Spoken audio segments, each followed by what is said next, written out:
గురుగారు, అసలు ధ్యాన యోగం అంటే ఏంటి? ఎందుకు చేయాలి? కొంతమంది దాన్ని తపస్సు అన్నారు, కొంతమంది వేదాధ్యయనం అన్నారు. వేదాధ్యయనం వల్ల వంశం తరిస్తుంది, కానీ జ్ఞానం కలుగుతుంది. దాని కరెక్ట్ అయిన మార్గంలో ప్రవేశం. ఒక బ్యాటరీలో సెల్ నిండా ఛార్జింగ్ ఉంది, అది బ్యాటరీ లైట్ లో వేసి స్విచ్ ఆన్ చేస్తే కాంతివంతమైనటువంటి తరంగాలు వచ్చే బయట.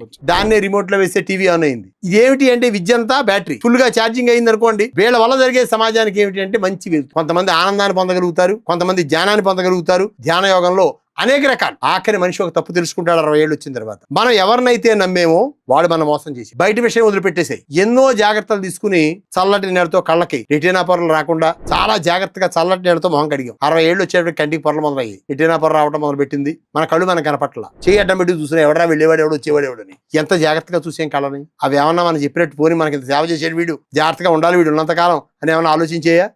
దాని టైం ప్రకారం దాని పొరలు వచ్చేసి లేదర్ ట్రీట్మెంట్ చేసుకుని -20 అద్దాలు పెట్టుకుని చేయి అడ్డం పెట్టుకుని వెళ్ళేవాడు ఎవడో వచ్చేవాడు ఎవడో అడుగుతున్నాడు తప్ప వీడికి భగవంతుడు ధ్యాస ఉంది. అసలు ఈ కళ్ళు ఎప్పుడైనా పోతాయి. అన్నప్రాసన నాటించి వేళ దాకా నాన్ స్టాప్ గా ఆకుండా తింటున్నావు. ఉదయం తినాలి, మధ్యాహ్నం ఆకలి మామూలు, మధ్యాహ్నం తింటే సాయంత్రం మామూలు, సాయంత్రం తింటే రాత్రి మామూలు, రాత్రి మళ్ళీ పెద్ద గ్లాసు పాలు తాగి పడుకుంటే పొద్దునకి ఆకలి మామూలు. ఎంత తింటే నీ సింహాచాపల్యం తగ్గుతుంది అని ఒక్కో పని ఓడగొట్టేది మొదలెట్టి. జాగ్రత్త పడరా, ఎప్పటికైనా మించిపోయింది లేదు అని చెప్పి కట్టుడు పళ్ళు కట్టించుకుని బఠానీలు మిక్సీలో వేసుకుని తినేవాళ్ళు ఉన్నారు తప్ప అసలు దీని పరమార్థం ఏంటో వాడు గ్రహించట్లా. నీకు టైం అయిందని చెబుతున్నాడు అవతల. నువ్వు ఇప్పటికైనా తత్వం తెలుసుకో.